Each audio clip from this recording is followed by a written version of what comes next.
I tried to make a very intimate movie in the most broad, huge spectacle in the same time. I tried to conciliate those two extremes, and that I will do that. Those are the both qualities that I'm trying to have a love letter to the big screen, and to have make the movie as epic as possible, but still keeping the focus on the intimacy on Paul Atreides' journey and his relationship with his mother. So it's at the same time, it's a very intimate and human story.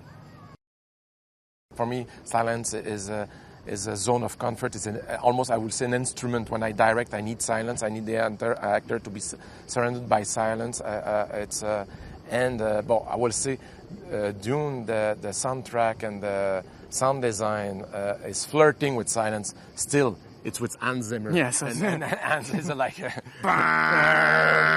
but it's still, it's like we try to preserve some moments of silence, specifically in the desert, where the impact of the landscape brings you back to your inner self, and to have that feeling of introspection, to be in contact with that insane, beautiful absence of sound. Yeah.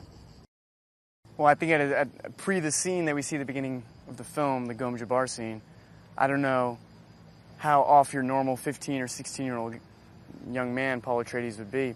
Obviously, he's being raised in a sort of Spartan environment, being trained to become the heir to the Atreides, to one day lead the house. But beyond that, I think he's probably checking how he smells and trying to figure out how to be a young adult the way we all are at that age.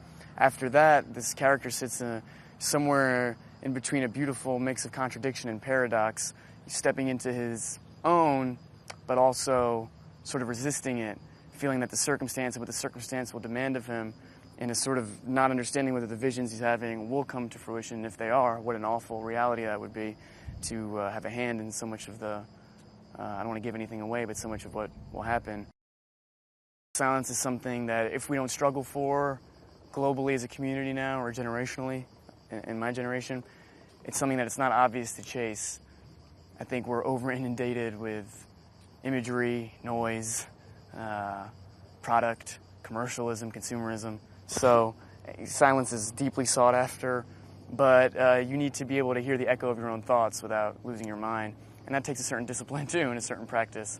So, and certainly on set, it's very important to have silence, I think, to kind of be able to load up your art in the right way, load up your instrument. So I would say that. And just to go back to the other answer, Frank Herbert's line is, "I will permit it to pass over me and through me," as it relates to fear.